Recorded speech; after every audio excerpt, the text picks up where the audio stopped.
চাপৰি থাকিলে মেঘ আঁতৰি নাযায়, মেঘ থাকিবই। আমাৰ যিটো জাতিটোৰ প্ৰতি মূল সংকট, সেই সংকটটো আমি উপলব্ধি কৰিব পাৰিব লাগিব। মই পুনৰ কৈছোঁ, অবৈধ বিদেশীৰ অবাধ প্ৰব্ৰজন আৰু নিয়ন্ত্ৰণহীন জনসংখ্যাৰ বিস্ফোৰণে অসমত খিলঞ্জীয়া মানুহক সংখ্যালঘুত পৰিণত কৰিছে। অসমৰ জনগাঁথনি ব্যাপক ৰূপত সলনি হৈ গৈছে আৰু এইবোৰ বাস্তৱ সত্য।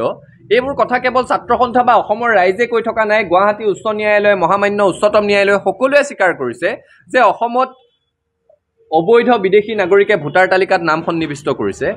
অসমত বাংলাদেশৰ পৰা হোৱা অবাধ প্ৰব্ৰজনৰ ফলত আভ্যন্তৰীণ অশান্তিৰ সৃষ্টি হৈছে, বহিঃআগ্ৰাসনৰ সৃষ্টি হৈছে। অসমত জনগাঁথনিৰ ব্যাপক পৰিৱৰ্তন হৈছে। বহুকেইখন জিলাৰ খিলঞ্জীয়া মানুহৰ দখলত নাই মানে খিলঞ্জীয়া মানুহে তাত নিজৰ ইচ্ছামতেদি এজন জনপ্ৰতিনিধি নিৰ্বাচন কৰি পঠিয়াব নোৱাৰে, অৰ্থাৎ ৰাজনৈতিক অধিকাৰটো খিলঞ্জীয়া মানুহৰ হাতৰ পৰা গুচি গৈছে। এইখন হৈছে অসমৰ বাস্তৱ প্ৰতিচ্ছবি। আৰু এতিয়া তেনে কোনো সংগঠনৰ নেতাই আমাক ভাবুকি দিব পৰা হৈছে, মুকলিকৈ আহ্বান জনাব পৰা হৈছে যে তেওঁলোকে অসমীয়া ভাষাটো লোকপিয়লত মাতৃভাষা হিচাপে নিলিখে। নালাগে লিখিব। তেওঁলোকৰ এই ব্লেকমেইলিংটোৰ পৰা আমি ঊৰ্ধত যাব লাগিব। আজি নহ'লেও এটা দশক দুটা দশকৰ পিছত হ'লেও অসমত অসমীয়া ভাষী মানুহ সংখ্যালঘুত পৰিণত হ'বতো সঁচা কথা, কাৰণ জনসংখ্যা নিয়ন্ত্ৰণত আমি তেওঁলোকক বলে নোৱাৰোঁ।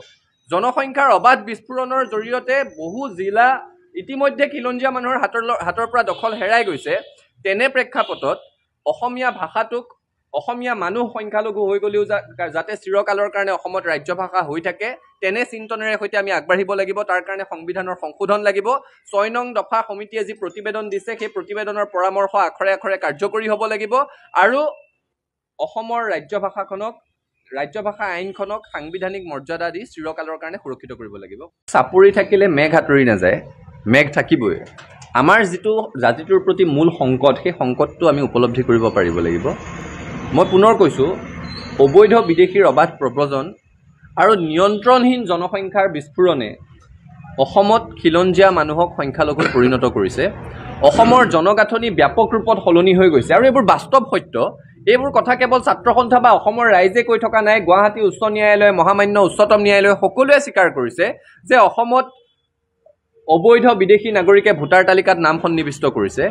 অসমত বাংলাদেশৰ পৰা হোৱা অবাধ প্ৰব্ৰজনৰ ফলত আভ্যন্তৰীণ অশান্তিৰ সৃষ্টি হৈছে, বহিঃআগ্ৰাসনৰ সৃষ্টি হৈছে। অসমত জনগাঁথনিৰ ব্যাপক পৰিৱৰ্তন হৈছে। বহুকেইখন জিলাৰ খিলঞ্জীয়া মানুহৰ দখলত নাই মানে খিলঞ্জীয়া মানুহে তাত নিজৰ ইচ্ছামতেদি এজন জনপ্ৰতিনিধি নিৰ্বাচন কৰি পঠিয়াব নোৱাৰে, অৰ্থাৎ ৰাজনৈতিক অধিকাৰটো খিলঞ্জীয়া মানুহৰ হাতৰ পৰা গুচি গৈছে। এইখন হৈছে অসমৰ বাস্তৱ প্ৰতিচ্ছবি। আৰু এতিয়া তেনে কোনো সংগঠনৰ নেতাই আমাক ভাবুকি দিব পৰা হৈছে, মুকলিকৈ আহ্বান জনাব পৰা হৈছে যে তেওঁলোকে অসমীয়া ভাষাটো লোকপিয়লত মাতৃভাষা হিচাপে নিলিখে। নালাগে লিখিব। তেওঁলোকৰ এই ব্লেকমেইলিংটোৰ পৰা আমি ঊৰ্ধত যাব লাগিব।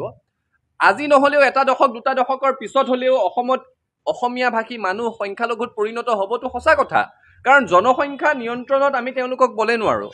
জনসংখ্যাৰ অবাধ বিস্ফোৰণৰ জৰিয়তে বহু জিলা ইতিমধ্যে খিলঞ্জীয়া মানুহৰ হাতৰ পৰা দখল হেৰাই গৈছে। তেনে প্ৰেক্ষাপটত অসমীয়া ভাষাটোক, অসমীয়া মানুহ সংখ্যালঘু হৈ গ'লেও যাতে চিৰকালৰ কাৰণে অসমত ৰাজ্য ভাষা হৈ থাকে, তেনে চিন্তনেৰে সৈতে আমি আগবাঢ়িব লাগিব। তাৰ কাৰণে সংবিধানৰ সংশোধন লাগিব। ৬ নং দফা সমিতিয়ে যি প্ৰতিবেদন দিছে, সেই প্ৰতিবেদনৰ পৰামৰ্শ আখৰে আখৰে কাৰ্যকৰী হ'ব লাগিব আৰু অসমৰ ৰাজ্য ভাষা আইনখনক সাংবিধানিক মৰ্যাদা দি চিৰকালৰ কাৰণে সুৰক্ষিত কৰিব লাগিব।